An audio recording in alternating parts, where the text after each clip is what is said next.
Ada banyak sekali orang yang dia kerja di bidang yang bukan minat dia.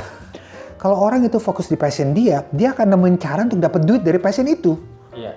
Ulang lagi ya, kalau orang fokus kerja di pekerjaan yang sesuai dengan passion dia akan fokus mendapatkan cara untuk dapat duit dari passionnya dia.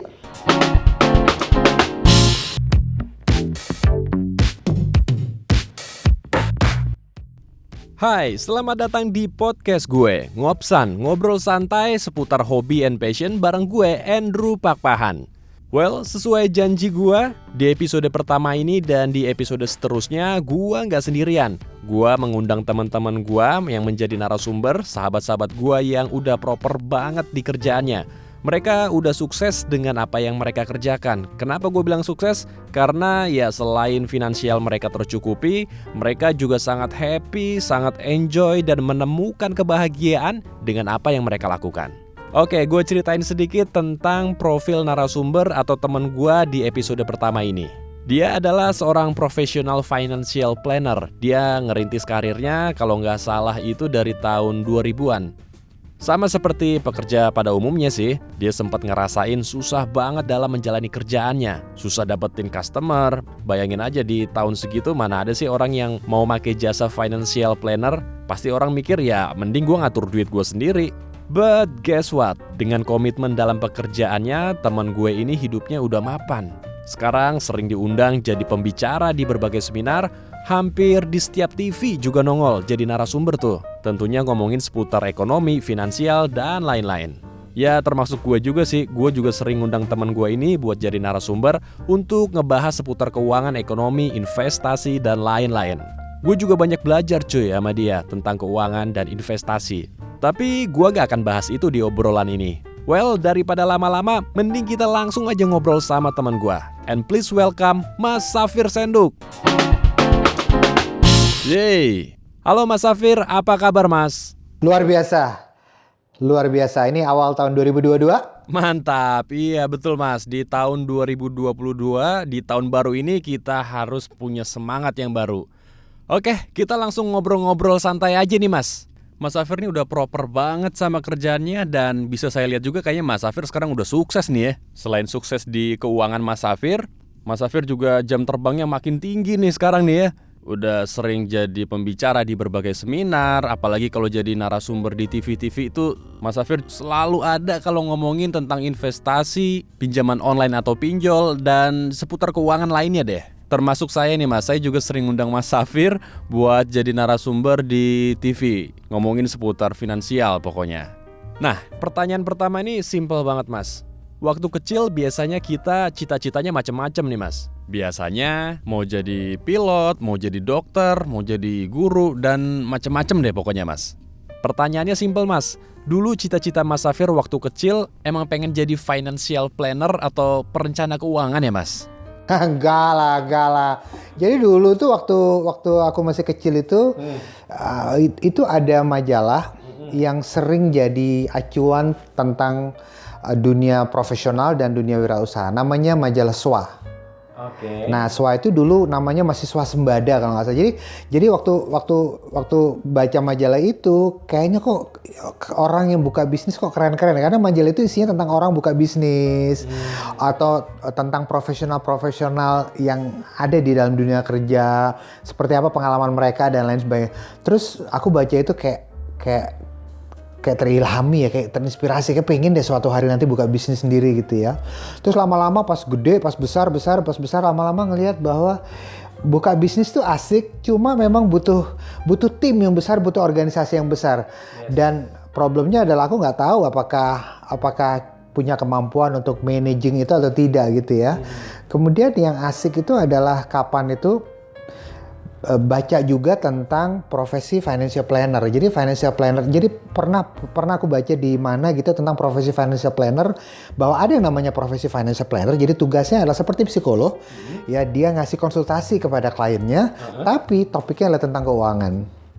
Nah, zaman itu tahun-tahun 90-an awal itu masih aneh banget orang minta saran tentang keuangan pribadi. gitu ya, yang masih, nah dulu media massa yang masih jadi patokan orang itu kalau majalah itu SWA, tapi kalau koran yang berhubungan dengan ekonomi itu mungkin nggak ada, tapi masih fokusnya ke tablet. Jadi ada nama tablet kontan. Nah kontan itu inget banget itu belum ada hariannya, belum ada koran hariannya, jadi ada tablet. Terus setiap kali ada kontan datang, gila keren banget kontan itu. Jadi dia ngebahas tentang ekonomi. Cuma yang dibahas kontan itu lebih sering tentang ekonomi corporate. Jadi nggak ada tuh ceritanya kalau membuka deposito pribadi itu gimana cara milihnya, itu nggak ada gitu ya. Nah kemudian lama-lama asik juga ya kalau misalnya kita berprofesi sebagai financial planner, kita ngasih saran tentang itu gitu. Tapi ternyata belakangan yang aku senang itu ternyata bahwa yang aku senang itu adalah proses duduk bareng orang dan ngasih solusi. Itu yang disenangi itu. Nah, topik keuangannya itu topiknya bisa macam-macam gitu. Itu yang disenangi itu adalah proses duduk sama orang dan ngasih solusi. Itu yang disenangin seperti itu. Nah, kemudian akhirnya karena aku senang wirausaha, senang manajemen bisnis dan lain sebagainya, akhirnya yaudah deh, oke, kita coba jadi financial planner. Oke, kemudian mulailah ambil referensi, baca buku dan lain sebagainya. Nah, sertifikatnya belum ada di Indonesia waktu itu. Sertifikasi belum ada di Indonesia waktu itu. Akhirnya secara tidak resmi memulai profesi itu, tapi dengan otodidak dulu cukup lama, berapa tahun otodidak. Kemudian ketika sertifikasi masuk, saya lupa tahun berapa, 2004, 2005, 2006, ambil sertifikasi dan terus sampai sekarang. Dan belakangan aku nyadar bahwa profesi konsultasi atau profesi konsultan kerjanya ujung-ujungnya cuma 3. Jadi pertama adalah konsultasi one on one, ya, kasih konsultasi. Kedua ngisi di media massa. Ketiga seminar pelatihan. Jadi semua orang bisa start from kasih konsultasi dulu, kemudian lama-lama dia ngisi di media massa, lama-lama dia ngasih seminar dan pelatihan.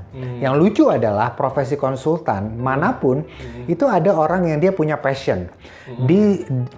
Dia seringkali punya passion di satu hal tapi nggak punya passion di hal lain. Contoh, ada konsultan yang dia punya passionnya di konsultasi tapi ngisi media massa nggak mau. Entah gagu ngomongnya, entah nggak bisa nulis di artikel gitu. Dan dia juga nggak passion ngasih seminar dan pelatihan karena mungkin gagu ngomong depan orang banyak segala macam. Karena passionnya di konsultasi. Ada juga profesi konsultan lain yang nggak harus keuangan, mau psikolog, mau dokter, mau apa, yang mungkin passionnya ngisi di media massa. Konsultasi malah nggak passion. Gitu. Nulis tuh dia senang.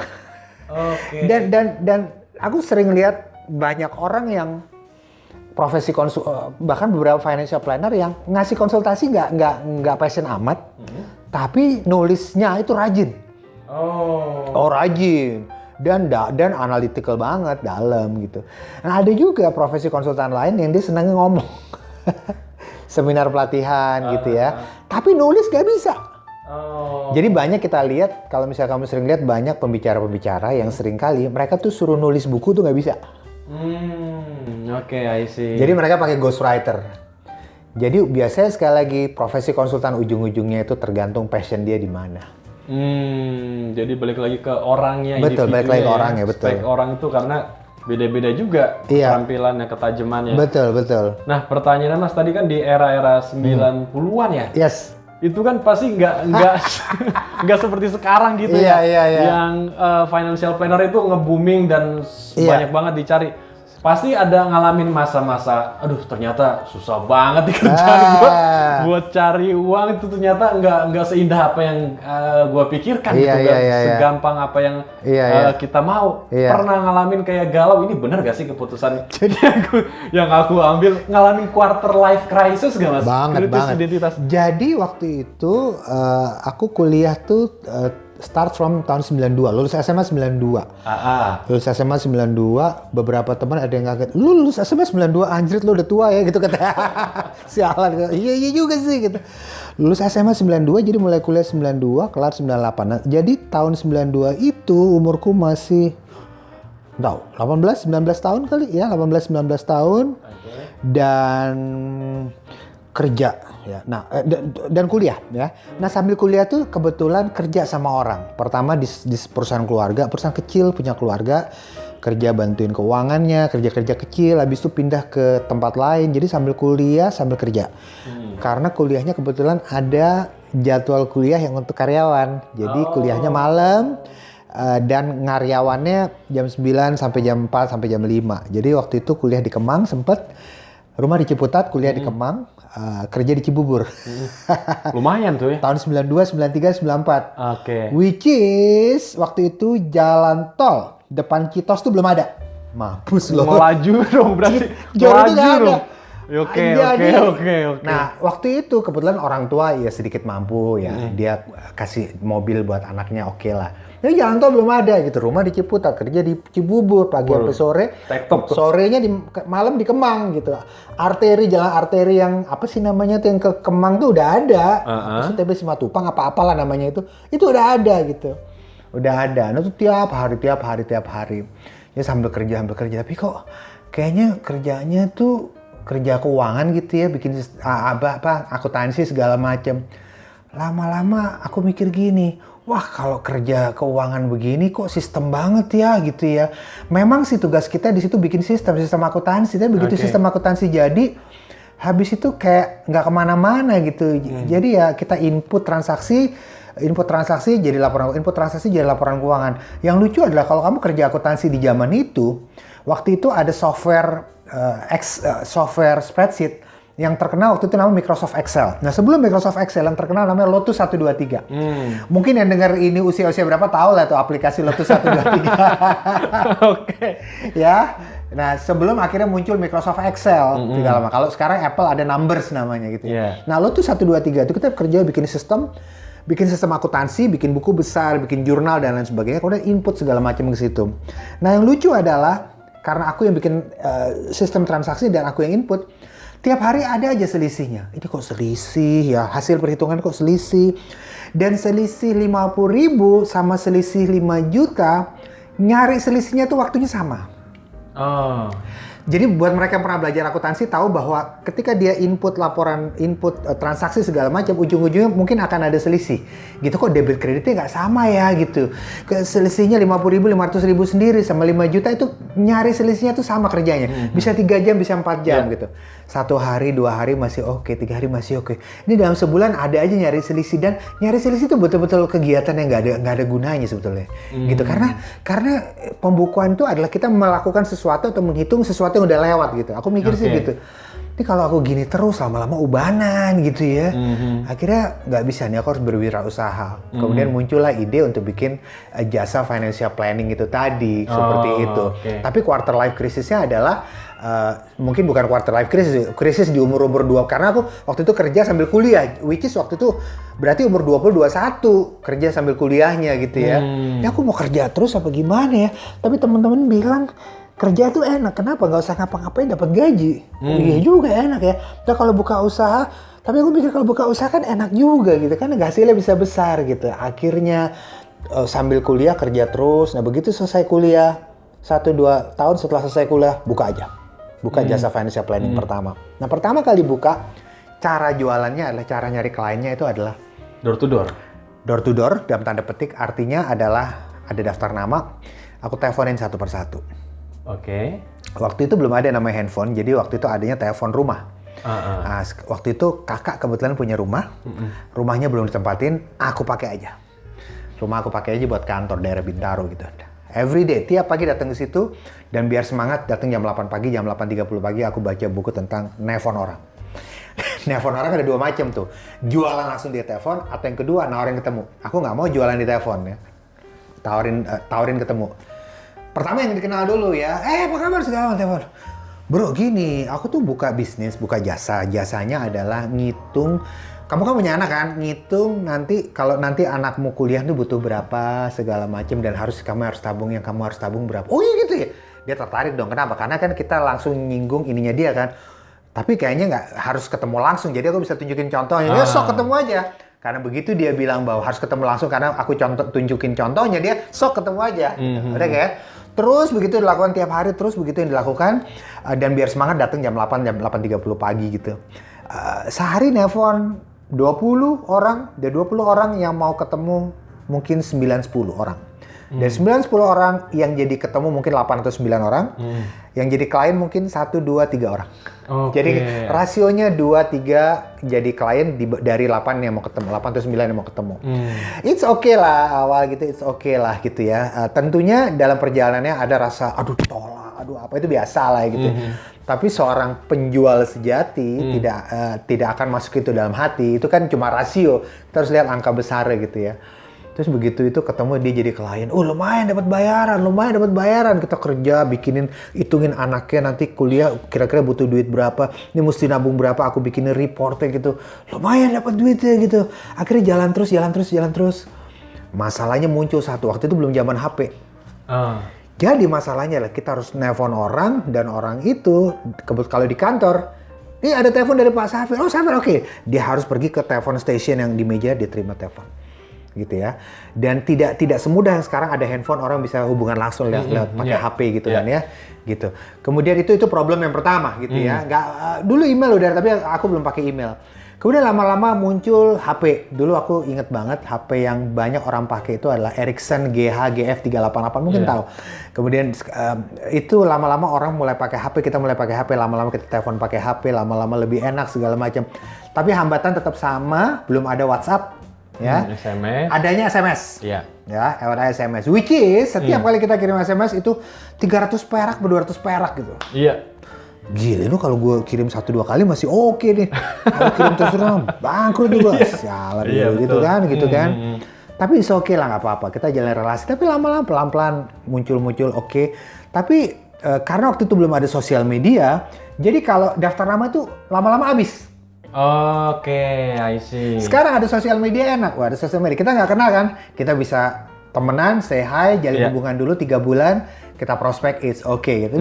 Dulu nggak ada. Ada sih lama-lama muncul namanya Friendster, tapi Friendster orang mah dulu positioningan untuk anak muda banget ya. Kemudian lama-lama muncul Facebook. Tapi Facebook waktu itu masih baru banget belum. Jadi hambatan pertama adalah nggak ada sosial media, jadi kalau daftar nama habis, nggak ada lagi yang bisa diprospek. Jadi yang harus kita lakukan adalah prospecting secara manual. Jadi kita pergi ke mall dekat rumah, kita kenalan sama orang. Bener-bener gambling tuh ya. Semacam MLM gitu deh. Random ya. Random. Oh, iya. Tapi aku ngerasa bahwa itu pelajaran bisnismen sesungguhnya adalah kamu prospecting orang. Bangun mental dulu tuh. Bangun mental gitu. Bodoh amat orang mau bilang lu kok kayak memang itu yang harus dilakukan, bangun mental. Jadi aku sekarang ngerasa dari pengalaman itu aku sekarang ngerasa kalau berteman lebih enak, lebih ngerti cara jalin hubungan sama orang gitu. Dan karena aku dulu nggak ada mentor, aku tidak kerja di perusahaan apa yang aku harus jadi sales, aku tidak kerja di perusahaan media yang aku harus belajar ketemu narasumber, enggak. Jadi harus ngeprospek sendiri segala macam, kenalan sama orang. Jadi itu nggak ada sosial media, itu hambatan terbesar. Otodidak semua tuh. Dan semua otodidak. Dan yang menarik adalah juga nggak ada WhatsApp. Sekarang dengan ada sosial media dan WhatsApp, kita dengan mudah bilang, bos apa kabar segala macam, free of charge, nggak bayar. Iya. Dulu nggak ada gitu-gituan. Jadi aku sih ngerasa bahwa orang yang berhasil zaman dulu itu memang tough banget. Oke. Tapi aku tidak bilang bahwa anak-anak muda sekarang harus kayak orang zaman dulu, nggak juga sih. Karena memang kita nggak mungkin mundur, teknologi nggak mungkin kita mundurin lagi gitu. Tapi gimana kita melakukan penyesuaian sih? Oke. Jadi kalau aku lihat berarti nih Mas Safir itu tipe orang yang udah cepet tahu ya apa kemauan Mas Safir dan goals-nya Mas Safir itu apa? Iya juga, benar juga. Benar juga. Mas Safir tuh cepet loh dapetin apa yang mau diinginin sama Mas Safir tuh. Iya, benar juga. Termasuk hobi. Aku baru nyadar. Iya, benar. Iya kan ya? Iya. Termasuk hobi dan passion juga gitu sih Mas ya berarti ya. Udah cepet nentuin titik. Oke, dari A sampai B harus ke jalan sini, C ke D harus ke sini.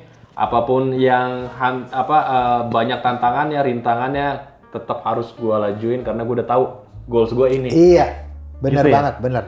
Yang lucu adalah aku sering kali lihat banyak banget teman-teman seangkatan nggak mikir sampai situ. Nah ini menarik nih Mas.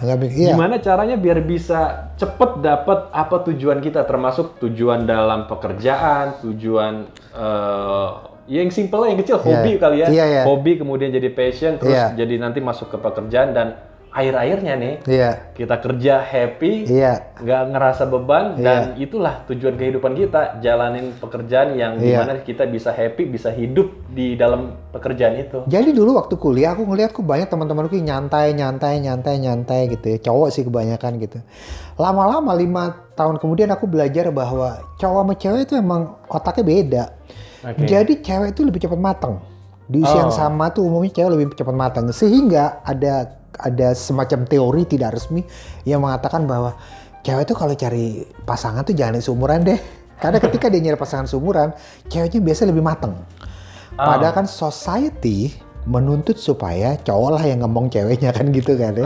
Jadi cewek tuh kalau bisa jangan cari yang seumuran gitu ya. Kalau bisa cari yang lebih tua. Karena kalau cari yang seumuran biasanya ceweknya lebih matang. Jadi kalau mau cari aja yang lebih tua cowoknya sehingga biasa biar mentalnya bisa ini. Aku tidak mau memasalahkan teori itu, tapi aku mau menunjukkan bahwa itulah kenapa teman-temanku dulu yang cowok yang kuliah, mereka masih yang dia pentingnya adalah main segala macam. Dia nggak tahu arahnya mau kemana. Itu lebih ke situ sih. Aku nggak masalahin orang nikahnya tadi. That's why kenapa teman-temanku yang cowok waktu kuliah kayaknya mereka asik nyantai-nyantai aja segala macam gitu. Kalau kebetulan dia berasal dari keluarga berada, dia nggak akan ngerasa bahwa kepepet harus cari duit, kayak nggak merasa gitu. Tapi kalau temanku yang berasal dari keluarga menengah atau biasa-biasa aja, dia ada rasa untuk cari duit, kayak buka bisnis dan lain sebagainya. Kemudian yang kedua adalah buka bisnis. Waktu zamanku dulu, ketika buka bisnis belum ada motivasi atau media yang menjadi sumber motivasi seseorang untuk buka bisnis. Oke. Zaman sekarang, anak muda zaman sekarang ada banyak sekali motivasi kalau mereka ingin buka bisnis. Simple aja, anak muda zaman sekarang pasti punya Instagram. Dan di Instagram banyak banget motivasi-motivasi bisnis yang bermunculan. Bahkan banyak banget pebisnis-pebisnis yang men-screenshot atau memuat keberhasilannya dalam soal harta gara-gara berbisnis. Yes. Iya kan? Iya. Makanya kayak aku ngeliat kayak enak banget. Setiap hari pasti ada tuh. Tiap hari gitu. Entah karena parah. ternyata dia mau jualan sebenarnya, ataukah karena dia memang mau panjat. Motivasi Atau sekarang misalnya lagi ada bola nih, kalau timnya menang kita kasih sumbangan sekian gitu. Ini pansos nih sih. Ya kan, ya pansos yang sah-sah aja gitu ya. Tapi kadang out of nowhere gitu, tiba-tiba nggak ada apa-apa, tiba-tiba ada pengusaha muncul, kalau ini ada hadiah segini, itu kan kelihatan gitu kan. Tapi itu contoh bahwa pebisnis sekarang itu kalau anak muda mau buka bisnis ada banyak sekali contoh-contoh berhasil dan ada banyak sekali motivasi yang mereka dapatkan. Waktu aku dulu nggak ada sosial media, mau dapat motivasi dari mana kecuali kamu sering baca buku di toko buku. Di toko buku banyak banget motivasi bisnis, kecuali kalau kamu juga sering beli majalah yang berhubungan dengan bisnis. Kalau kamu sering beli majalah yang berhubungan dengan bisnis, sering kali itu ada motivasinya. Tapi kalau kamu tidak, atau yang ketiga, motivasi itu muncul kalau kamu berteman dengan mereka yang berhasil dalam bisnis. Nah, di luar tiga itu, anak muda zaman dulu, seringkali mereka nggak ada motivasi bisnis yang mereka dapatkan. Sehingga mereka, gue ngapain gue buka bisnis? Gue kerja aja deh. Gitu, gue kerja aja seperti itu. Jadi, tipsnya adalah, kalau anak muda sekarang mau berhasil dalam bisnis, itu sedikit lebih mudah. Karena motivasinya banyak. Kemudian yang kedua juga adalah, dia harus berangkat dari passion. Iya. Nah ini nggak mudah. Kenapa? Karena gini. Jadi aku punya teman kebetulan. Temanku ini, sekarang ini aku punya teman. Kebetulan temanku ini dia punya anak. Anaknya itu kebetulan sekolah di luar negeri. Oke, sekolah di luar negeri di satu bidang. Oke. Bidang, aku nggak perlu sebutin bidangnya. Tapi kebetulan anaknya itu ternyata dia bisa di bidang itu, dia bisa. Dia jago bidang itu. Tapi ternyata dia nggak passion di bidang itu. Loh, passionnya apa gitu? Passionnya seni. Oke. Passionnya art. Sementara kuliahnya di sesuatu yang bukan berhubungan dengan art, logic. Ya, berhubungan dengan teknik lah gitu ya. Teknik, entah teknik matematika atau apalah gitu ya. Gitu. Terus aku tanya sama emaknya. Lah terus kenapa dia masuk sekolah itu? Kau udah tahu dia passionnya art. Oke, terus dia bilang gini, emaknya bilang gini. Iya sih. Tapi aku bilang sama anakku itu, Fir, bahwa kalau kamu passionnya itu, anggap aja itu sebagai hobi deh, gitu. Anggap aja sebagai hobi deh. Anggap aja sebagai hobi, kamu belajarnya tetap hal lain yang untuk jadi duit segala macam. Aku nggak setuju. Kenapa begini? Karena kalau seseorang memutuskan untuk kuliah hanya karena pertimbangan bahwa kuliah itu prospektif, maka ujungnya dia memang bisa makmur dan kaya dari pekerjaannya, tapi dia nggak akan betah. Dia akan keluar nyari yang lain, atau dia akan melakukan hal lain, dan ujung-ujungnya muncul lagi kata-kata bahwa ada banyak sekali orang yang dia kerja di bidang yang bukan minat dia. Iya, Gitu. Banyak banget. Jadi aku bilang sama temanku itu yang punya anak itu bahwa kalau dia passionnya di art atau apapun, dukung passionnya, nggak usah pertimbangin masalah duit. Lah kan dia butuh duit. Aduh, kita butuh duit buat apa sih? Paling kamu kebutuhannya apa sih? Makan 3 kali sehari kan? Ibarat. Bukan berarti aku nyaranin orang untuk jadi nggak apa namanya ya. Maksudnya yang aku saranin orang adalah kamu butuh penghasilan sebesar apa sih? Ya, kebutuhan kita paling hanya makan kan? Bukan berarti makan harus pas-pasan juga nggak. Tapi aku percaya bahwa kalau orang itu fokus di passion dia akan nemuin cara untuk dapat duit dari passion itu. Iya. Ulang lagi ya. Kalau orang fokus kerja di pekerjaan yang sesuai dengan passion dia akan fokus mendapatkan cara untuk dapat duit dari passionnya dia. Iya, setuju banget. Kalau kasih contoh, banyak orang bilang, waduh anak gue mau masuk arkeologi. Emang bagus Fir, prospektif nggak tuh gitu ya? Gitu ya. Masalah prospektif apa tidak, dia bisa cari cara kok. Nomor 1, dia bisa buka konsultan arkeologi, dia bisa nulis di media massa, dia bisa apapun itu caranya. Biasanya orang tua yang ngomong begitu adalah orang tua yang mungkin dia tidak ngerti financial planning atau dia orang yang terlalu spesialis. Contoh, ada beberapa orang karena dia terlalu spesialis, dia menganggap bidangnya sendiri bidang paling dewa. Ada beberapa teman yang dokter, karena memang penghasilannya bagus, dia bilang, anak gue jadi dokter aja, duitnya gede. Mana ada bidang lain yang lebih gede dari dokter? Ada aja yang kayak gitu. Atau ada teman yang pilot, anaknya dibilang, nanti anakmu gimana? Oh, anakku nanti terserah sih dia mau jadi apa, tapi kalau bisa jadi pilot ya. Gimana sih tadi kata terserah anaknya. Tapi kalau bisa, iya kan mumpung nomor 1 aku ada channelnya Fir, kan aku kerja di sini kan, gitu kan. Intinya adalah jangan maksain. Sudah saatnya orang tua ngasih kebebasan sama anak milih bidang kuliah sesuai passion. Jangan lagi berdasarkan prospek uangnya, karena prospek uang itu bisa dia cari kalau dia passion di bidang itu. Ini setuju banget sih. Karena ya kalau kita misalkan kerja cuma buat duit, tapi sebenarnya jiwa kita nggak di situ. Nggak di situ. Nyawa kita nggak di situ. Bener banget. Ngerasa kita kayak robot jadinya. Iya, nggak sih, Mas? iya. Kamu punya duit sih. Kamu dapat penghasilan bagus, tapi kamu robot. Iya. Iya. Kayak ngerasa jadi kayak hidup gitu aja. Iya benar. Aja, kan? Iya benar. Itulah kenapa banyak banget kita lihat di kota besar tuh banyak orang punya duit, punya mobil bagus, tapi kering. Dia ngerasa, kok gue kayaknya ada yang kurang, hidup gue sepi banget ya. Yes. Dia langsung cari ini, cari itu. Tapi kadang-kadang dia mau keluar udah nggak berani. Karena pekerjaan dia yang lama itu udah ngasih duit gede banget. Yang dia nggak passion itu, dia mau keluar nggak berani. Yes. Jadi dia kayak udah terjebak dalam lingkaran circle-nya itu, dia mau keluar nggak berani. Karena dia sudah juga terlanjur punya gaya hidup tinggi dari penghasilan dia di pekerjaan dan dia nggak passion dari situ. Setuju banget. Setuju. Sebentar kalau dia mau mulai pekerjaan sesuai dengan passionnya, dia harus start dari nol kan? Iya. Ya, udah bilang ya. salah diri, kenapa nggak dari dulu? Iya. Atau mungkin udah berkeluarga, udah punya anak. Apalagi dia ngerasa kan? bebannya gede. Jadi nggak bisa kalau mau cabut ngulang lagi dari nol, nggak Iya. bisa ngehidupin keluarga, anak istri gimana? Iya gitu. benar. Mungkin kita agak ngelantur dikit. Kebiasaan kita di Indonesia, Andrew, adalah kita tuh hobi sekali. Kita punya mindset kalau kita naksir satu barang, beli dong. Beli dong, aku kasih contoh. Ada orang tua dia lihat anaknya fotografer gitu ya. Kamu fotografer? Fotografer tuh harus punya kamera sendiri dong. Iya. Oke. Apa yang terjadi ketika dia beli kamera? Dia beli body kamera, which is lumayan harganya, body plus lensa segala macam.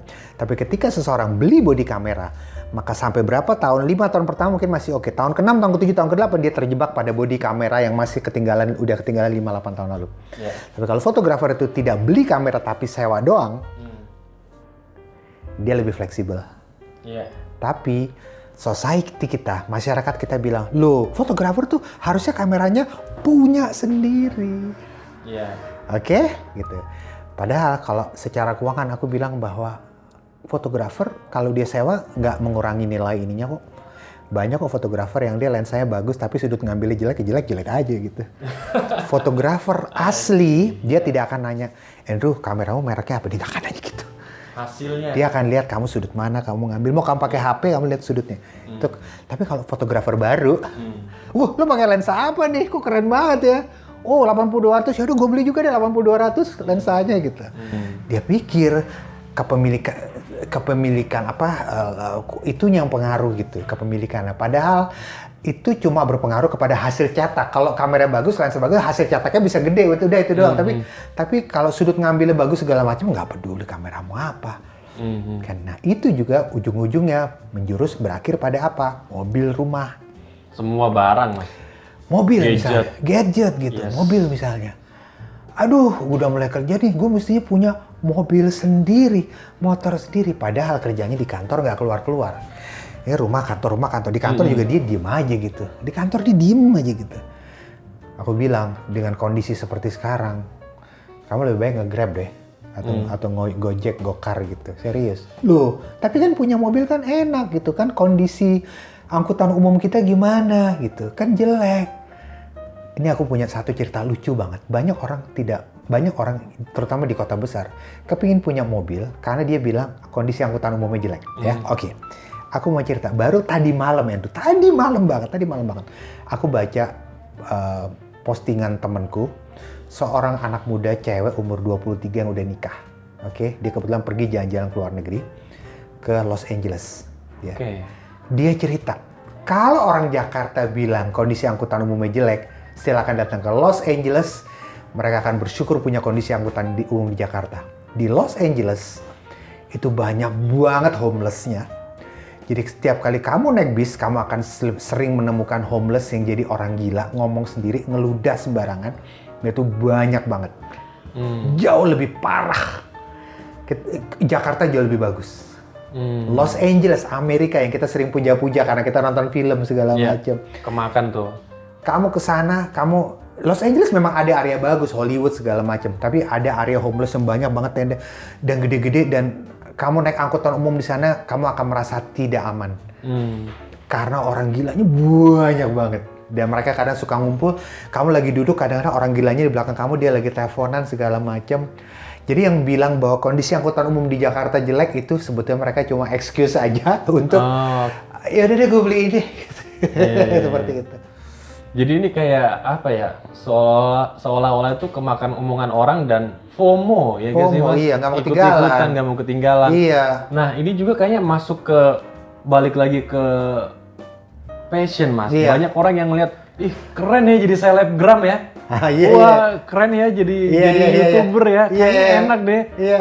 Nyemplung lah dia ikut-ikutan tuh kan ke sana tanpa dia nggak ngelihat apa sih potensi dalam diri gua. Iya benar. Cuma ngelihat di luar, tapi lupa lihat ke dalam. Salah satu yang terjadi itu adalah pada bisnis coffee shop. Banyak banget anak-anak muda buka bisnis coffee shop karena FOMO. Iya, betul. Iya kan? Banget. Kita sih customer senang-senang aja gitu, tapi banyak karena FOMO, terus ternyata ya biasa aja, dia nggak bisa dengan baik bikin ininya lah, dia nggak bisa bikin hubungan baik dengan customer lah segala macam, dia FOMO. Gitu banyak terjadi. Banget. Pada bisnis juga begitu, banyak terjadi. Nah, terus gimana Mas? Balik lagi ke passion nih. Kalau dari sudut pandang Mas Safir sendiri, gimana sih cara nentuin, oke ini passion gue banget nih. Apa indikator yang bikin itu ada, Mas? Kalau aku bilang ya simple ya, adalah kita harus berjaga-jaga, jangan sampai kita harus bisa membedakan mana passion atau mana yang sebetulnya kita lagi hobi pada minggu-minggu itu. Bisa aja minggu-minggu ini kita lagi hobi sepeda. Minggu depan sepeda kita lupa. Oh, temporer.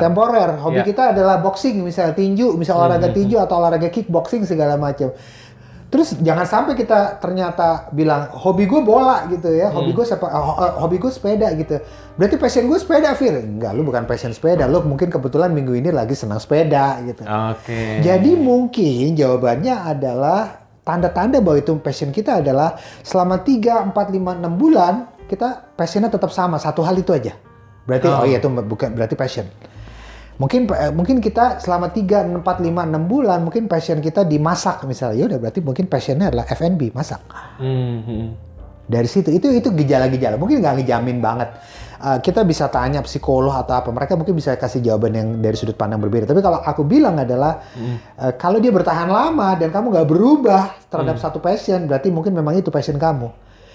Kalau misalnya sekarang aku lagi senang kucing, terus aku bilang passionku binatang, kucing gitu ya. Lihat bulan depan berubah apa enggak. Kalau berubah berarti passionmu bukan itu lagi hobi aja gitu. Itu mungkin salah satu ciri-cirinya sih.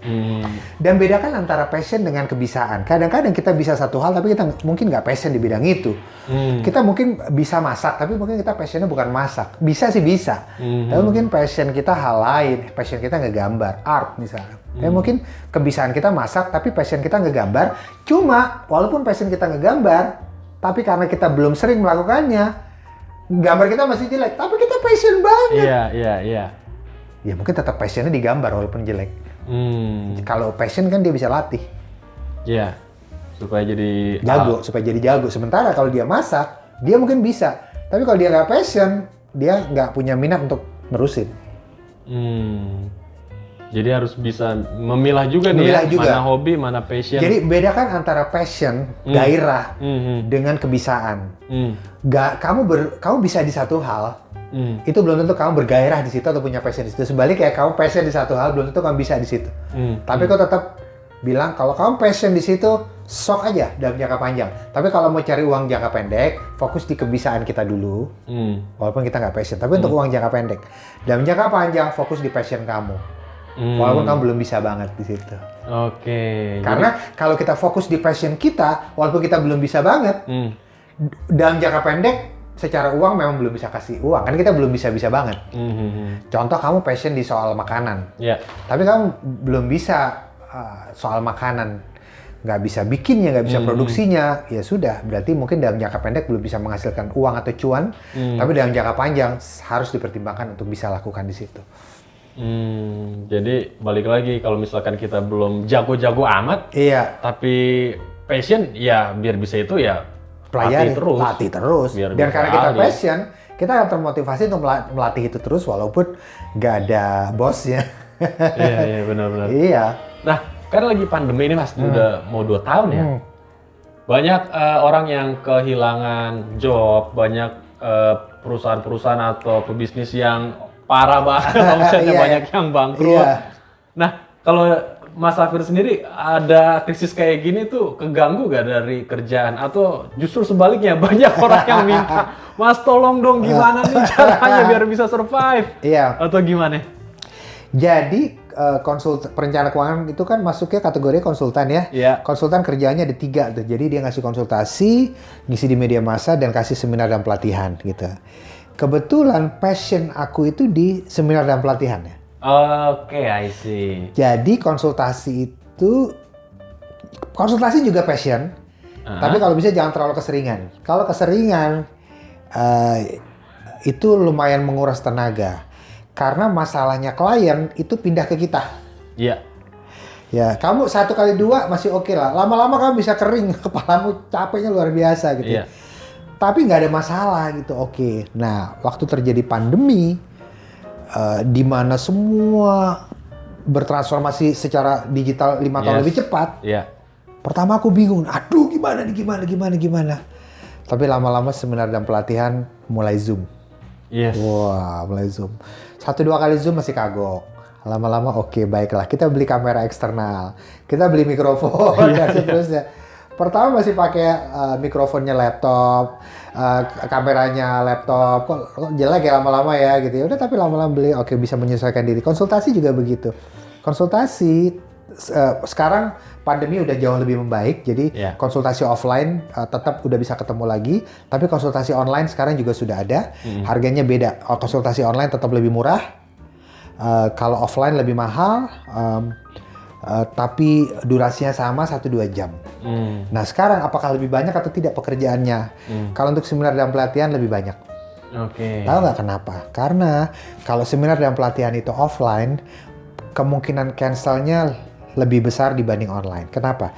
Karena kalau offline, perusahaan yang mengundang kita harus menyediakan tempat, harus ngumpulin orang, dan itu ada aja, seringkali ada halangan. Walaupun nggak selalu, seringkali ada halangan. Pak Safir, ternyata kita susah ngumpulin orang, Pak. Ternyata kita ini susah ngumpulin orang tanggal segitu, ternyata ruangan dipakai dan seterusnya. Kita undur ya Pak, kita undur. Undur itu belum tentu jadi.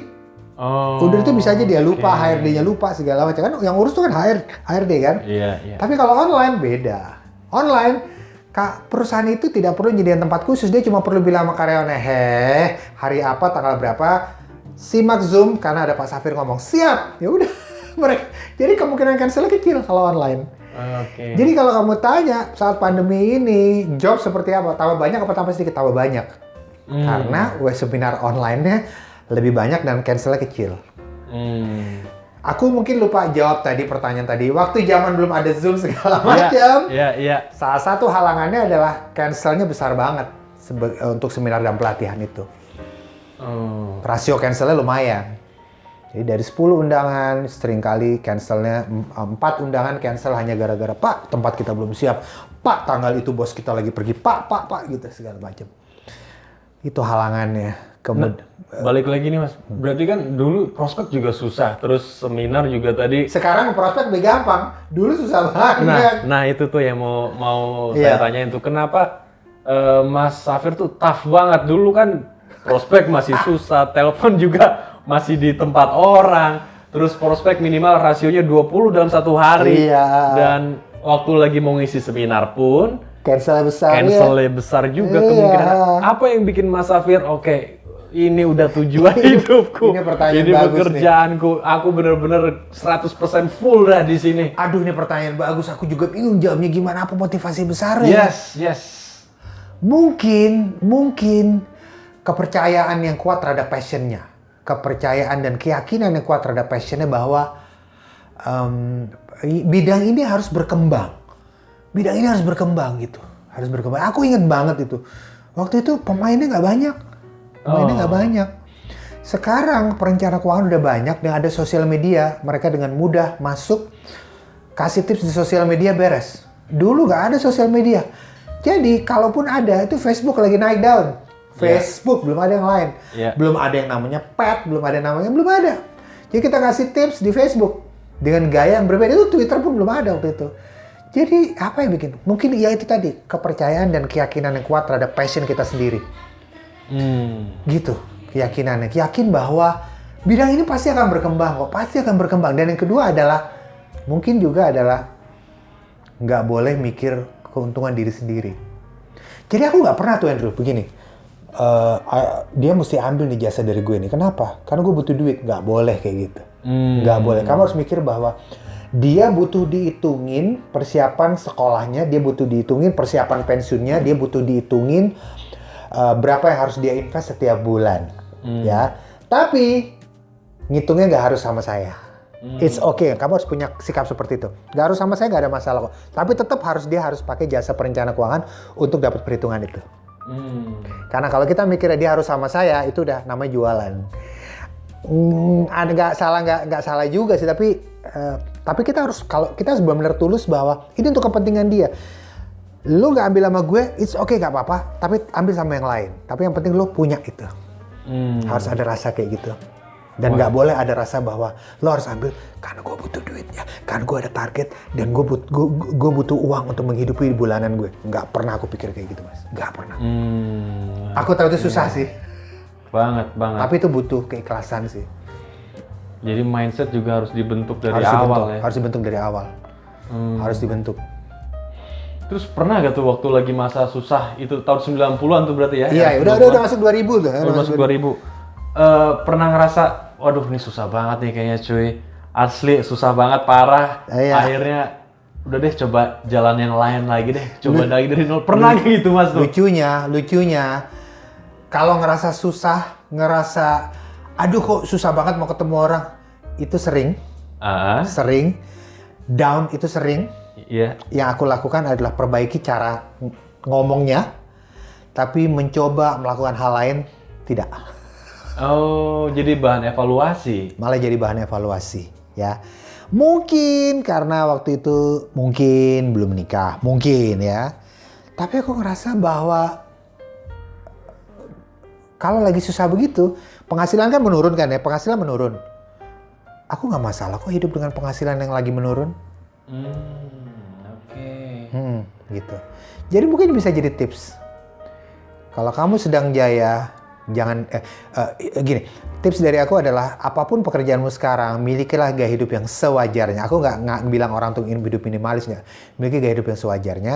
Kalau kamu karirnya bagus, jangan naikkan gaya hidupmu sesuai karirmu. Naikkan sedikit aja, karena next time kita nggak akan pernah tahu. Ada resesi lagi, kalau penghasilanmu turun, kamu tidak sulit melakukan penyesuaian. Yang repot, Andrew, adalah kalau kita gaya hidupnya naik, terus penghasilannya turun, kita susah melakukan penyesuaian. Yeah. Jadi mungkin karena itu adalah, aduh susah banget cuy, itu sering. Yang aku lakukan adalah, oke, apa yang salah? Perbaiki caranya. Tapi nggak gampang lakukan itu di tengah suasana lagi down. Nggak ada sosmed, nggak ada WhatsApp. Iya, konvensional semua. SMS harus, say hi harus SMS, belum tentu dibalas. Kalau nggak kita harus nelpon. Iya. Kalau nggak ajak ketemu. Kadang itu juga susah gitu kan. Nggak semua orang juga langsung mau nggak semua orang bisa. juga langsung mau. Tapi lama-lama aku mikir bahwa ini sebenarnya cuma rasio aja, Andrew. Cuma rasio dari 10, pasti minimal ada 1 yang mau, 2 yang mau, udah. Dan kalau ada yang nggak mau, nggak usah dimasukin hati, karena ini semua cuma rasio gitu. Gitu. Dan aku tidak melakukan pekerjaan lain sih, karena aku rasa ini passion aku. Sampai sekarang? Sampai sekarang. Kalau masalah pekerjaan lain aku lakukan karena hobi, bukan karena uang. Aku punya hobi lain, namanya main board game. Ya, aku punya hobi lain main board game. Nah, board game itu kebetulan beberapa tahun belakangan ini aku buka toko jual board game. Tapi itu hobi. Ya, jadi aku melakukan itu bukan karena uang, tapi karena hobi. Dan lucunya hobi board game itu mendatangkan banyak sekali relasi baru. Banyak banget HRD datang. Mas Safir, salam kenal, saya HRD ini, saya pengen cari game dong buat perusahaan kantor saya supaya saya nggak usah bayarin mereka outbound keluar lagi, boros. Saya inventaris game aja. Oh iya, dia datang ke rumah saya, ngobrol, kenalan. Ada juga trainer, perusahaan ini, perusahaan itu datang, kenalan. Lumayan dapat relasi.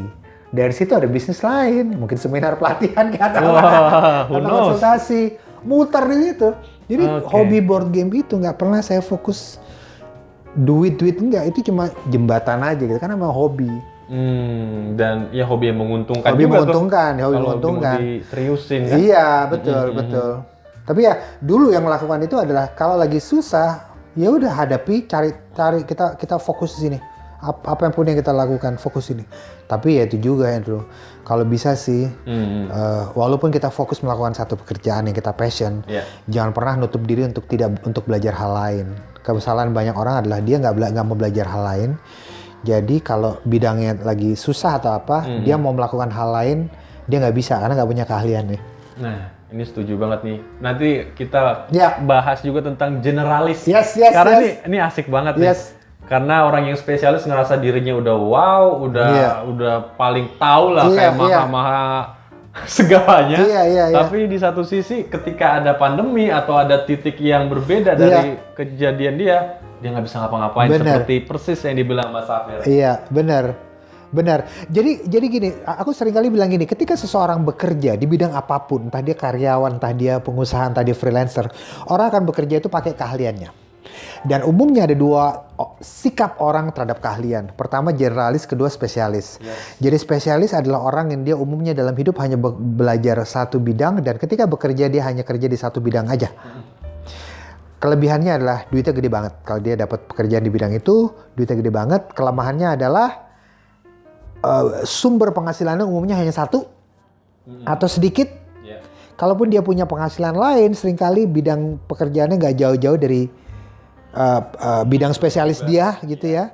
Tapi kalau terjadi resesi, kelemahannya adalah dia hanya bisa berdoa supaya bidang dia selamat. Kalau bidang dia nggak selamat, maka dia bingung mau melakukan apa, karena selama hidup dia nggak pernah belajar bidang lain dalam hidupnya, karena selama hidup dia merasa bahwa bidang dia adalah bidang paling dewa sedunia. Betul banget. Lawan dari spesialis adalah generalis. Jadi generalis itu adalah dia belajar satu hal, tapi dia juga belajar hal lain secara tidak resmi juga, mungkin entah kursus, entah tidak resmi. Seorang dokter, dia juga belajar komunikasi, dia belajar psikologi, dia belajar teknik mungkin, dia belajar branding segala macam. Jadi next time, kalau terjadi sesuatu sama bidang dia, amit-amit jangan sampai, tapi kalaupun terjadi sesuatu, dia bisa buka bisnis lain, karena dia udah ada keahlian di situ. Dan umumnya orang seperti itulah yang survive ketika terjadi resesi. Jadi aku selalu bilang adalah, kalau kamu jadi spesialis bagus, kelebihannya adalah kamu dapat duitnya gede banget. Tapi umumnya pada saat resesi, generalis lah yang lebih survive. Jadi saranku buat para spesialis adalah jangan nutup diri untuk belajar hal lain. Nah, kalau buat orang-orang ini masih yang mungkin ngerasa udah stuck gitu dalam kerjaannya, kok kerjaan gue gini-gini aja, atau anak-anak yang baru lulus kuliah, bingung mau kemana, perlu gak dia jadi generalis tuh? Mencoba berbagai hal baru? Perlu banget ya. Bedakan antara belajar dan melakukan gitu ya. Minimal dia belajar dulu, karena mungkin pekerjaan utamanya dia masih kerja di situ. Ya, minimal dia lakukan dulu, belajar dulu. Nah, setelah dia belajar, kalaupun dia mau melakukan, dia sudah bisa lakukan. Dia sudah bisa lakukan gitu ya. Minimal dia belajar dulu. Banyak orang salah paham, jadi generalis kita harus melakukan banyak hal. Tidak, dia tidak harus melakukan banyak hal, tapi minimal dia belajar dulu. Minimal dia belajar dulu, ya. Terus setelah itu, setelah dia belajar, dia harus belajar yang lebih dalam, sehingga kalau dia melakukan hal lain, dia bisa lebih mudah lakukan. Kemudian setelah itu, dia harus bisa memilih channel-channel mana yang sebaiknya bisa dia pilih untuk belajar. Sekarang ada banyak banget channel YouTube misalnya, dia bisa belajar dari situ. Walaupun tidak semua YouTube itu cocok untuk dijadikan tempat belajar. Betul. Karena semua yang pelajaran jelek juga ada di YouTube. Nah, sekarang tuh banyak banget, Andrew, tempat-tempat atau media-media pelatihan online di mana kita bisa bayar sekian, dapat pelatihan via video atau lewat audio. Dan itu seringkali ada sertifikat online dia. Itu bagus banget. Aku dulu juga setahun lalu juga sempat belajar how to design the logo, bagaimana mendesain logo. Nah, dengan dari situ aku belajar bahwa ternyata logo ini sejarahnya begini, logo ini sejarahnya begitu gitu ya. Nah, buat orang yang lagi jenuh di pekerjaannya ya, belajar hal lain itu bisa jadi salah satu cara untuk dia menghilangkan kejenuhannya.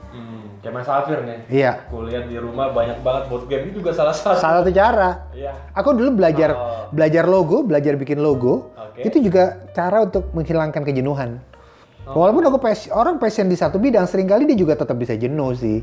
Tetap juga dia bisa jenuh gitu. Tapi sekali lagi dia harus belajar hal lain, jadi dia bisa hilang jenuhnya. Sebagai refreshing juga. Sebagai refreshing. Dan kalau perlu hal lainnya berbayar aja, nggak apa-apa, it's okay.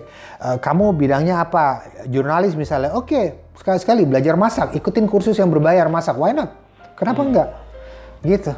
Itu hilang, jenuh kamu hilang, pasti hilang gitu. Kalau perlu, cara belajar masaknya apa? Pergi ke Bali, ke Ubud. Ada banyak sekali. Kelas masak, itu gila, luar biasa itu. Bisa menghilangkan kejenuhan itu. Karena kalau kita lihat juga sekarang kan spesialis, contoh yang paling ketara banget dilihat, pilot. Oh iya. Wah, itu parah. Wow. Dia emang spesialis, nggak banyak orang bisa jadi pilot, nggak banyak orang bisa nerbangin pesawat. Bener, duitnya gede juga itu. Kalau jam terbangnya gede, iya. Tapi kalau lagi resesi, dia hanya bisa berdoa. Bersyukur kalau airline-nya masih baik-baik. Kalau airline-nya turun penumpangnya, pesawatnya harus masuk kandang. Karena pesawatnya juga nggak berani terbang kan, penumpangnya dikit banget. Dan ketika pesawat nggak terbang, pilotnya nggak terbang, jam terbangnya hilang. Uang dari jam terbang. Karena penghasilan pilot itu kan dari 100%, mungkin 30% gaji, 70%-nya jam terbang. Nah kalau dia nggak terbang, hilang. Penghasilan cuma 30%. Iya, itu dia. Dan kalau dia dalam hidup nggak pernah belajar hal lain, bingung dia mau ngapain. Dia nggak pernah belajar bikin kopi, dia nggak pernah belajar branding, dia nggak pernah belajar masak, dia nggak pernah belajar ini itu, dia nggak pernah belajar art. Iya. Udah susah. Jadi kalau kita udah ngerasa stuck atau mungkin ngerasa job kita bakal hilang, di situ kita harus belajar cepet. Banyak hal lagi yang bisa nge-refresh kita. Mana tahu itu bisa jadi link baru. Bener Andrew. Yang lucu Andrew, seringkali situasi terbaik untuk orang belajar hal baru sebaiknya ketika dia sedang jaya. Oh ya? Serius. Lagi di atasnya lagi. Karena secara uang dia sedang tidak masalah sehingga dia punya resource yang cukup untuk dia belajar hal lain. Kalau dia belajar hal lain ketika bidang dia lagi turun, udah sedikit terlambat sih. Ya, masalahnya adalah ketika sedang jaya, orang umumnya lengah ketika dia sedang jaya. Orang umumnya lengah ketika penghasilannya lagi bagus, orang umumnya lengah ketika karirnya lagi bagus. Karir gue baik-baik aja, ngapain gue belajar hal lain? Gue bisa bayar orang. Lu bayar orang, tapi kalau lu nggak belajar ngapain juga gitu ya. Karir gue baik-baik aja, penghasilan gue sebagai ini itu, gaji gue gede, baik-baik aja, ngapain gue belajar hal lain? Dia tidak mau merendahkan hati untuk belajar. Ketika terjadi resesi dan penghasilannya menurun, dia akan ada muncul rasa terpaksa untuk belajar hal lain, which is itu sudah sedikit terlambat. Harusnya dia belajar sejak tahun lalu. Karena ketika kalau dia belajar dari tahun lalu dan sekarang lagi resesi, dia bisa cepat lakukan hal lain, mungkin buka usaha di bidang lain kayak. Ya, actionnya juga lebih cepat yang Actionnya diambil. juga lebih cepat, betul. Jadi belajarlah ketika kamu lagi jaya. Wah, ini pelajaran penting banget ya. Nah Mas, tadi berbicara mengenai apa ya, brand. Karena kan setiap orang, setiap kita, setiap individu itu kan brand juga. Kita ini kan gambaran diri gimana orang lihat kita nanti, dan itu juga yang nentuin kita ini bakal dipakai di perusahaan, kita ini bakal dibayar atau enggak dan lain sebagainya. Ada beberapa tips yang mungkin bisa aku bagikan, dan tips ini bukan tips yang diangkat dari teori, ini tips street tips ya, tips yang aku muncul dari pengalamanku sendiri. Nomor 1, kalau kamu karyawan, lakukan branding terhadap bosmu sendiri. Contoh. Misal ya, kita punya sosial media. Ya. Sering-sering kasih opini yang bagus dan menarik di sosial media, sehingga lama-lama bos kita ngeliat bahwa kita sering kasih opini bagus, dan banyak kita punya follower yang ngasih respon terhadap opini kita tersebut. Kalau kita Twitter lebih mudah, kenapa? Kalau kita Twitter, kita bisa tulis tweet atau opini, dan orang bisa nge-retweet. Oke? Kalau kita Instagram, umumnya lebih banyak visual. Tapi tetap biasanya bos dan HRD itu lucu ya. Zaman dulu mereka nggak lihat, sekarang bos dan HRD sangat lihat sosial media kita. Ya, dan seringkali kalau sosial media kita bagus, bos kita atau HRD akan melihat kita sebagai aset yang berharga bagi perusahaan. Serius, coba aja. Tapi kalau postingan kita nggak ada artinya gitu ya, postingan kita annoying, atau kadang ngejelekin. Kadang aku punya beberapa teman, dia sebelah perusahaan, dia posting di Instastory-nya, dia posting kerja aja terus sampai malam gitu mulu. Kalau ngeluh dia posting, tapi kalau lagi bahagia di perusahaan nggak dia posting gitu. Bos sama HRD juga ngeliatnya juga agak nggak enak gitu. Itu branding yang jelek. Jadi nomor 1, kalau kamu karyawan, lakukan branding paling tidak terhadap bos dan HRD-mu sendiri. Cari muka, tapi cari muka yang positif. Ya. Tunjukkan bahwa kamu juga punya harga, dan ibaratnya kalian bos dan HRD akan sayang loh kalau ngeluarin saya, karena sosial media saya bagus, follower saya banyak. Kamu promosi apa juga saya bisa promosiin di sosmed saya. Gitu kan ya, gitu. Itu tips ya. Kalau kamu freelancer dan pengusaha, tergantung kamu bisnisnya apa dulu. Kalau kamu misalnya bisnisnya adalah tempat kopi segala macam, tentu yang harus kamu brandingkan adalah tempat kopinya. Tapi aku selalu percaya bahwa kalau kita punya bisnis yang tidak berhubungan dengan orang, tempat kopi, restoran atau apa, sebagai owner, kamu harus branding terhadap dirimu sendiri. Jadi jangan hanya angkat nama restoranmu, jangan hanya angkat nama coffee shop kamu, tapi angkat namamu sendiri sebagai ownernya. Karena orang akan merasa punya ikatan emosional kalau dia datang ke coffee shop itu. Kalau dia senang sama kamu secara pribadi. Contoh, Andrew punya coffee shop gitu ya. Orang nyaman sama kamu, orang nyaman ngomong sama kamu dan lain sebagainya. Dia akan dengan senang hati datang ke coffee shop kamu dan berharap bahkan pengen ketemu kamu. Karena udah kebentuk ikatan emosional. Ikatan emosional udah kebentuk. Dan itu yang terjadi pada banyak relasi-relasi bisnis. Seringkali bisnis itu balik, bisnis itu terjadi secara berulang karena company-nya senang secara emosional dengan orang itu. I see. Aku sendiri kalau potong rambut, aku sendiri kalau potong rambut, datang ke ada tempat potong rambut bagus banget, fasilitasnya bagus segala macam potong rambut. Pas potong rambut, tukang potongnya nggak komunikatif. Sekali 2 waktu pisau cukurnya itu yang mesin itu tajam, aduh bilang. Dia nggak bilang sorry, nggak bilang apa, dia cuma lihat pisau cukurnya. Kenapa? Dia diem aja, dicukur lagi. Komunikasi jelek. 1, 2, 3 kali kok cara komunikasi sama ya? Oke. Aku coba tempat lain. Tempatnya lebih sederhana. Nggak jelek, tapi lebih sederhana. Tapi komunikasinya bagus banget. Komunikasi bagus banget. Entah yang motong, entah owner, komunikasi bagus banget. Dia ngajak ngobrol segala macam. Aku balik lagi ke situ. I see. Udah mulai nangkep nih. Coffee shop juga gitu. Andrew, coba kamu pergi ke sebuah coffee shop. Kalau kamu pergi ke coffee shop, lihat siapa yang nongkrong, yang jagain di situ. Apakah karyawan atau owner? Kalau karyawan, kita skip aja deh. Kalau owner, lihat ownernya. Ownernya anak muda, atau yang udah mateng. Umumnya kalau anak muda, ini bukan mengeneralisasi tidak, tapi umumnya kalau anak muda, umumnya karena mungkin mereka belum punya pengalaman komunikasi yang bagus. Kalau anak muda, umumnya mereka lebih kering. Iya. Walaupun dia udah lihat kita sebagai customer datang bolak-balik ke coffee shop itu 10 kali, dia bilang, yang biasa ya, habis itu bikin, habis itu dia sajikan, habis itu dia sibuk sendiri sama HP-nya. Padahal dia udah tahu kita datang ke situ 10 kali.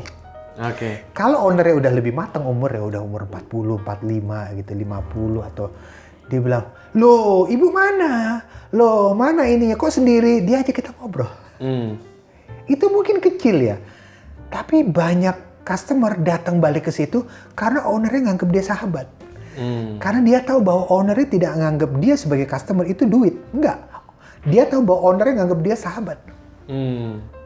Ngerti? Iya. Gitu ya. Jadi respon, terus gaya komunikasi, etika lah ya. Etika. Itu dan itu sudah sebuah branding menurut aku sih. Iya. Tindakan branding, walaupun tindakan branding yang dilakukan secara below the line. Dia tidak masukkan dirinya sendiri ke koran, ke media massa, tidak. Dia lakukan secara below the line, langsung kepada customer. Halo, apa kabar? Ada yang kurang nggak? Gini, kasih tahu kalau AC-nya kurang segala macam. Nah, gitu. Bahkan owner yang mau pamit pulang, mau pulang pun dia pamit sama customer. Pak, saya pulang dulu ya, gitu segala macam. Anak muda, ini aku lihat sendiri. Owner coffee shop anak muda, pulang-pulang aja. Padahal kita udah datang ke situ 10 kali, dia nggak pernah ngajak kita ngobrol lebih dari 3 menit. Nggak pernah. Oh wow. Akhirnya apa yang terjadi? Aku hanya nganggap dia sebagai coffee shop biasa. Iya. Dan aku tidak menganggap ownernya sebagai teman. Sahabat enggak. Teman pun iya, kenal iya. Tapi tidak ada ikatan lain yang bikin aku pengen balik. Nggak ada. Nggak ada. Mungkin beberapa bilang, iya tapi Mas Safir aku sebagai owner bingung mau nanya apa. Lah itu urusanmu untuk meningkatkan skill komunikasimu. Iya. Oke. Jadi kalau dia buka usaha sendiri, tips brandingnya adalah angkat namamu sendiri untuk di-brandingkan, entah secara above the line atau below the line, minimal langsung kepada customer yang datang, perkenalkan dirimu sendiri sebagai owner bisnis, sebagai owner restoranmu sendiri, jangan jadi owner yang pemalu sama customer. Udah kamu aja hadepin. Jangan seperti itu. Jangan. Customer ingin berurusan dengan sebuah restoran, sebuah toko yang ada jiwanya. Ada jiwanya, ada pemiliknya, orangnya beneran ada di situ. Kalau dia profesinya adalah seorang konsultan, ya, mau dia perencana keuangan, mau dia psikolog segala macam, biasanya dia punya bendera tuh Andrew. PT misalnya Andrew psikolog, PT Andrew Psikologi Jaya atau apalah gitu. Oke. Aku sering lihat para konsultan ini yang dia angkat brandnya adalah nama company-nya, which is nggak salah.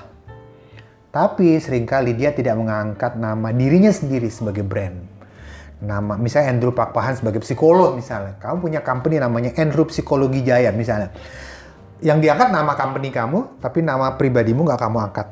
Kalaupun diangkat nggak kuat-kuat amat. No, sebagai kamu juga angkat nama pribadimu. Sejak tahun berapa gitu, 4 tahun terakhir, aku memutuskan untuk nama company nggak aku angkat lagi. Yang aku angkat adalah fokus nama diri sendiri sebagai brand.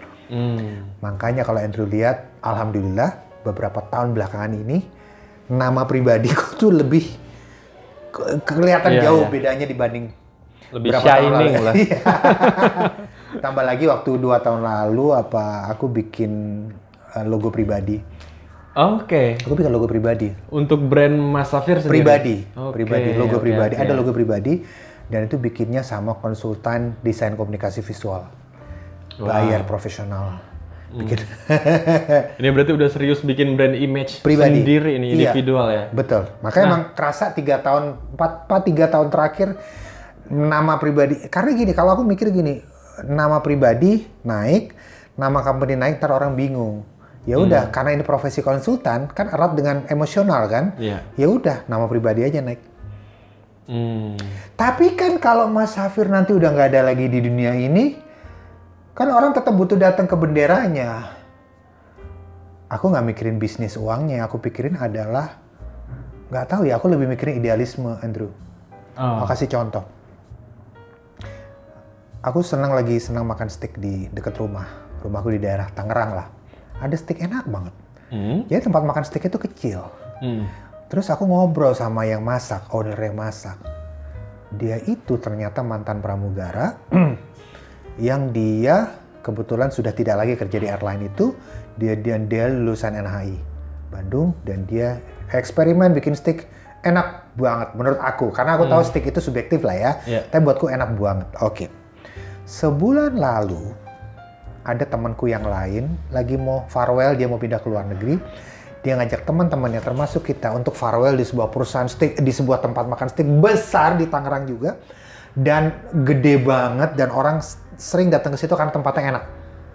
Dan nama restorannya juga menekankan nama steaknya. Aku makan di situ, pulang-pulang kita semua banyak yang kena sakit perut. Oke ya. Setelah kita teliti, ternyata di restoran yang besar itu, yang orang datang itu, karena restorannya besar, tempatnya nyaman, segala macam. Dia bikin steak itu karena bisnis. Dia ngejar omset. Sementara di restoran kecil itu, dia ngejar idealisme, dan dia nggak masalah kalau yang makan cuma sedikit. Karena dia fokus masak. Dia fokus masak. Loh, pertanyaannya, emang yang kecil itu nggak mau jadi besar? Andrew, tidak semua pengusaha kepingin jadi besar. Karena sering kali sebuah usaha kalau dia jadi besar, dia tahu bahwa dia akan lebih sibuk ngejar omset dibanding ngejar kualitas. Pada saat ini aku pikirkan adalah kualitas. Aku tidak memikirkan nanti kalau aku meninggal gimana. Nanti orang, berarti kalau Mas Safir ngangkat brand pribadi, kalau Mas Safir meninggal, nanti orang nggak datang lagi dong ke company. Bodoh amat. Karena aku ngejar kualitas. Kualitasku adalah kebetulan ya dari aku sendiri, misalnya seperti itu. Aku nggak mau lagi mikirin, kalau aku nggak ada orang akan tetap datang ke company. Kalau aku mikirin duit, aku akan berkurang kualitasnya. Itu yang aku pikirkan. Jadi kuncinya adalah kalau kamu konsultan, profesi konsultan adalah kejar kualitas. Jangan ngejar omset. Jadi gimana cara supaya anak muda bisa punya passion? Adalah dengan mempelajari sebanyak mungkin bidang. Dari situ biasanya ketemu passionnya. Berarti banyak eksperimen dulu nih? Dia harus lakukan di banyak bidang. Oke. Hadiri sebanyak mungkin pelatihan dan seminar bidang apapun, course online bidang apapun. Sekarang banyak banget Zoom gratis, tonton. Hadiri itu, tonton apapun itu.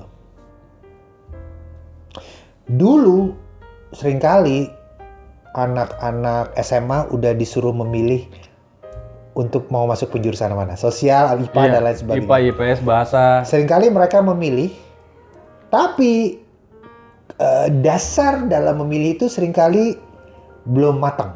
Nomor satu, umurnya masih muda. Nomor dua, kadang ikut-ikutan. Karena karakter mereka sendiri belum matang umur, misalnya ya. Habis itu masuk, sahabat terbaik gue masuk A1. A1 tuh fisika zaman dulu ya. Ya udah gue ikut aja A1, nggak mau ketinggalan itu kan.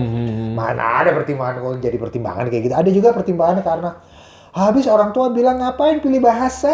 Nah, orang tua tuh juga dulu nentuin banget. Iya, udah kita labil, pengetahuan orang tua juga terbatas. Double lah itu. Ngapain itu kan arkeologi, ngapain kamu belajar? Emang ada duitnya? Udah tambah lagi. Kadang juga dipengaruhi dari gini, aduh sosial itu kan, ilmu sosial itu kan hafalan. Nggak ada ilmu pastinya, ya matematika, pasti. 1+1 sama, ya udah gue pilih A1 deh, teknik, fisika itu kan pasti gitu. Berarti aku bilang, berarti kamu salah memahami ilmu sosial. Ilmu sosial itu jangan dihafal. Yang menghafal ilmu sosial itu cuma orang-orang logik, cuma orang-orang fisika yang menghafal ilmu sosial. Karena orang fisika seringkali melihat hal sosial sebagai ilmu logik. Kemerdekaan Indonesia tanggal berapa? Siapa nama pahlawan? Tanggal berapa tanggal lahir pahlawan ini? Mereka melihatnya semua secara logik. Dan nggak enaknya adalah zaman dulu sekolah itu seringkali ilmu sosial itu dilogikkan dalam bentuk ujian yang pertanyaannya nggak jauh-jauh dari tanggal. Nggak ada tuh cerita gini, pelajaran sejarah. Tolong Andrew ceritakan menurut sudut pandang kamu, sejarah Indonesia sudut pandang kamu gimana? Nggak ada. Mereka pertanyaan ujian itu selalu yang AB. Yang ujungnya kita harus jawab exactly tepat gitu. Tidak ada salah paham. Sebenarnya ilmu sosial cara mempelajari adalah sejarah. Oke, sejarah Indonesia ini kita gini, pelajaran kita bisa ambil gini. Itulah cara mempelajari sejarah, bukan dihafal. Tapi kebanyakan anak-anak logik, anak-anak teknik mempelajari pelajaran ilmu sosial secara hafalan. Itulah yang bikin image pelajaran sosial itu hafalan. Padahal bukan hafalan. Kamu pahami secara nuranimu gimana. Jadi nomor satu adalah cara milihnya adalah pelajari sebanyak mungkin bidang. Nomor 2, bedakan antara passion dan prospek dapat uang. Sebuah passion, sebuah bidang belum tentu dia hanya karena kamu belum ketemu cara dapat duitnya, belum tentu dia tidak cocok sama kamu. Wah, ini menarik nih. Iya. Hanya karena kamu belum ketemu cara cari duitnya, belum tentu dia bukan passion kamu. Pendapatku adalah jangan pilih bidang hanya karena dia prospektif secara uang, tapi kamu nggak ada passion di situ. No. Coba silakan masuk ke sebuah bidang yang menguntungkan, walaupun kamu nggak passion, selamat. Kamu nanti banyak duit, banyak harta, banyak investasi, tapi kamu akan terjebak di situ dan hidupmu akan kering. Kamu akan terus-menerus cari pelarian di luar, hobi lain, liburan yang nggak kelar-kelar, healing yang nggak kelar-kelar, self-reward nggak kelar-kelar. Iya. Kayak gitu. Tekunilah suatu bidang yang memang menjadi passionmu, walaupun kamu rasa uangnya belum ada. Dari situ, cara dapat uang bisa kamu dapatkan sendiri. Nggak tahu gimana caranya, pasti bisa. Oke. Apalagi sekarang udah zaman internet segala macam, kamu bisa bikin aplikasi. Kamu bahkan bisa, kalau kamu senang arkeologi, kamu bahkan bisa bikin aplikasi yang berhubungan dengan arkeologi dan kamu bisa bikin membership dari situ. Dapat duit. Iya. Tips berikutnya adalah orang tua, tetaplah orang tua kita yang harus kita hormati, tetapi memang soal pendapatnya secara keuangan, cukup yang kita terima adalah wisdom-nya saja. Tidak semua pendapat orang tua kita secara keuangan harus kita terima, tapi tetap tidak mengurangi rasa hormat sama orang tua kita. Aku kasih contoh. Di zaman dulu, orang tua kita seringkali mengukur kekayaan seseorang dari kepemilikan barang. Andrew, apa yang dilihatnya? Wah, kamu kan udah kerja 5 tahun, Andrew. Kok belum ada mobil sih, Andrew? Atau udah ada mobil, kok belum BMW sih? Andrew, beliin mobil ya, Andrew, duitnya. Karena kalau nggak kamu beliin mobil, nanti hasil kerjamu nggak kelihatan. Iya. Jadi yang lihat kepemilikanmu gitu, ya kan? Ya kan? Jadi itulah kita seringkali melihat orang kaya zaman dulu, rumahnya gede, mobilnya banyak, kita lihat, oh kaya. Yes. Kalau perencana keuangan lihat seringkali adalah orang-orang seperti itu belum tentu uangnya muter. Seringkali uangnya itu habis karena untuk beli barang ini, itu. Andrew, aku kasih contoh. 2 bulan lalu aku kenal dengan seorang pensiunan yang baru aja pensiun. Terakhir dia bekerja sebagai direktur keuangan dari beberapa hotel bintang 3, 4, dan bintang 5 di seluruh Indonesia. Wow. Dia udah khatam direktur keuangan. Dan kamu tahu sebagai direktur keuangan, dia punya karakter, gue direktur keuangan, gue orang yang berhasil dalam karir. Baik, gue beli rumahnya agak besar, beli perabot-perabotnya mahal-mahal. Dan hobi dia adalah mengkoleksi mobil yang umurnya ada 2-3 tahun. Koleksi 1 mobil, 2 mobil, 3 mobil, dia punya mobil beberapa. Orang yang datang ke rumah dia bilang, oh gila, dia mantan direktur keuangan, duitnya banyak, gede banget. Tapi kamu tahu, duitnya nggak muter. Setiap kali dia dapat uang, dia dapat bonus, dia belikan barang. Jadi hidupnya adalah fokus ke barang. Dia start kerja umur 20-25, sampai umur 55 pensiun 30 tahun fokusnya ke barang. Beli barang, suka beli barang. Jangan ke arah susah, beli barang, susah beli barang. Dan yang dia lakukan adalah kerjanya mengupgrade barang, upgrade terus begitu. Fokus di upgrade, beli barang dan upgrade barang. Nggak punya duit, cukup cicil. Pekerjaan kita bisa nyicil sekian per bulan. Jangan bikin malu. Kredit skor kita di bank bagus. Nih, gue punya kartu kredit Platinum nih, Titanium. Ini namanya gue dipercaya sama bank ngambil kredit tinggi. Tapi karena fokus dia adalah beli barang, dia nggak nabung. Akhirnya ketika tahun ini anak yang mau menikah hanya butuh uang 50 juta rupiah, dia nggak punya uang. Kena bumerang ya. Jadi kenapa? Karena setiap ada cash dia beli barang. Barangnya semua nilainya menurun. Lah ya, barang sebagus apapun nilainya menurun. Iya. Sebagus apapun nilainya menurun. Dia nggak punya uang. Jadi harus dia lakukan adalah dia jual 1 mobil, dapat uang dari situ. Sementara orang lain yang memiliki mindset sama bahwa kekayaan dilihat dari barang, begitu melihat, lu jual mobil ya? Oh, jangan lu lagi bangkrut ya. Jadi bangkrut gaknya diukur dari orang itu jual barang apa enggak. Oke, ngerti ya? Iya, nangkep. Pola keuangan zaman sekarang mulai terjadi perubahan. Berkat bantuan dari perencana keuangan. Anak muda zaman sekarang mereka sudah mulai, kalau dia punya uang, hidupnya lebih minimalis. Tapi nggak hidup susah banget, enggak. tapi lebih sederhana, tapi nabung yang banyak. Karena dia fokus di nabung dan invest, dia memang tetap perlu beli HP, dia tetap perlu beli laptop, dia tetap perlu beli furniture. Tapi nggak berlebihan. Tapi nggak berlebihan, karena fokusnya di invest. Iya, udah ngerti tujuannya. Iya, jadi dia punya sudut pandang baru terhadap beli barang konsumtif. Beli brandnya nggak usah yang brand ini banget lah, beli brandnya nggak apa-apa. Yang penting money to value itu apa? Dari uang kita keluarin kita dapat banyak, itu lebih penting. Iya. Orang zaman dulu yang dilihat brand. Iya. Karena dia nggak punya kegiatan lain selain beli barang. Iya. Dia nggak invest, fokusnya beli barang. Kata Pak Safir invest, ya Pak saya punya invest. Investnya apa Pak? Saya ada uang tuh di rekening tabungan. Uang di rekening tabungan itu bukan invest. Itu transaksional kamu. Oh iya ya, iya. Itu transaksional Anda Pak gitu. Jadi anak muda zaman sekarang sudah mulai terjadi perubahan. Jadi sarannya buat para anak muda, tipsnya juga salah satunya adalah dalam soal keuangan dari orang tua dapatkan wisdomnya saja. Dapatkan saran-saran dari para perencana keuangan, mereka biasanya punya gambaran mengenai seperti apa dunia keuangan sekarang yang harus diikuti.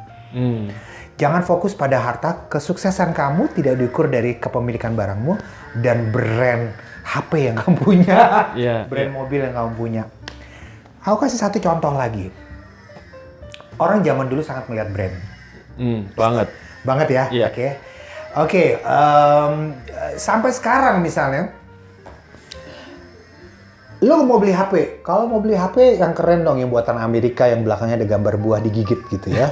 Oke, itu keren tuh, brandnya keren. Ini apaan ini, Android ini? Wah, jelek banget gitu ya. Oh enggak, gue mau beli handphone Cina. Handphone Cina bisa nyala nggak tuh HP gitu? Handphone Cina bisa nyala nggak tuh HP? Mobil Cina bisa nyala nggak tuh mobil gitu ya? Orang yang ngomong gitu belum pernah pergi ke Cina. Cina itu lebih maju daripada Indonesia, Bung. Cina tuh lebih maju daripada Indonesia. Aku udah pernah ke Cina. Itu maju banget, gila, maju banget. Iya. Kamu pergi ke Shenzhen, semua orang waktu kita belum begitu zamannya pakai GoPay, OVO, mereka udah nggak pakai cash. Kenapa orang ngomong begitu? Karena mereka punya image segala macam buatan Cina jelek. Itu kan dulu, brand kan berkembang. Iya. Brand kan berkembang. Kalau mau beli barang, mau lihat langsung produk Cina bagus apa enggak, datengin langsung barangnya, lihat baik-baik. Nah, itu baru. Brand itu kan cuma masalah emosional. Iya. Jadi, orang yang sangat mementingkan brand, mereka fokus pada brand yang udah punya nama, tapi tidak fokus pada fitur. Karena seringkali, kadang-kadang brand yang udah punya nama, mereka seringkali lupa diri, desainnya nggak berkembang. Iya. Sementara brand lain, mereka desainnya lebih berkembang. Gitu. Jadi jangan lagi fokus pada brand, lihat barangnya langsung. Oke. Ini banyak banget nih insight-nya didapat nih. Ini kita belum ngomong tentang blockchain segala macam. macam. Belum. Ini masih passion dan betul. hobi, karir dan semacamnya. Oke, ini banyak banget dapat masukan. Semoga semua teman-teman, para pendengar juga bisa dapat banyak manfaatnya supaya nggak bingung lagi nih, Mas. Betul. Tujuannya mau kemana, yang mau nyari kerja atau yang lagi kerja mungkin stuck. Yes. Ngerasa gitu-gitu aja kerjanya, ngerasa nggak fulfill. Iya banget. Iya, coba cari hal-hal baru jadi generalis ya tadi. Yes, jadi generalis, betul. Satu lagi Andrew yang mungkin aku lupa adalah sebagai anak muda, gali passion Anda, gali passion kamu. Satu lagi juga adalah sebagai anak muda, miliki communication skill yang dahsyat. Harus punya communication skill yang dahsyat. Jadi communication skill itu adalah, ini aku sering banget lihat pada anak-anak muda mungkin milenial dan Gen Z. Sekarang mereka emang, aku tahu sih mereka lahir udah pegang HP. Which is kalau mereka pegang HP, mereka sibuk sendiri. Ya, kadang kalau kita punya anak, nah ini ada teman papa datang salaman. Mereka tadinya pegang HP, dia salaman balik lagi ke HP-nya. Oke, ya. Dan jadi milenial dan Gen Z sekarang aku ngerti mereka udah lahir dengan HP, udah lahir dengan handphone gitu ya. Tapi tetap communication skill tetap perlu dilatih gitu. Nah, cara paling baik melatih communication skill adalah belajar dan praktek. Bisa belajar dari buku, bisa belajar dari mana. Karena orang kalau dia punya communication skill seringkali itu akan sangat membantu karirnya. Communication skill penting, dengan communication skill yang baik, karir kita sangat terbantu. Plus kalau kita udah punya passion yang kita udah tahu mau kemana, itu bisa menjadi kombinasi yang dahsyat, Andrew. Wow, oke. Thank you banget Mas Safir. Thank you so much for sharing. Thank you, Andrew. Thank you. Sukses terus buat karirnya. Terima kasih, sukses terus. Gimana? Seru kan obrolan santai ini? Well, kalau kalian ngerasa podcast ini bermanfaat banget, atau mungkin kalian merasa teman dan keluarga kalian juga membutuhkan ilmu dan input dari podcast ini, please silahkan kalian share ke mereka. Dan kalau kalian mau share di Instagram, kalian bisa tag nama gue, Andrew_Pakpahan, dan bisa tag juga nama Mas Safir Senduk, namanya Safir Senduk. Supaya ya siapa tahu aja kita bisa saling ngasih input lagi dan gue bisa dapat ide-ide baru lagi dari kalian. Oke, mungkin itu aja ngobrol santai kali ini. Gue Andrew Pakpahan, sampai jumpa di episode berikutnya. Bye!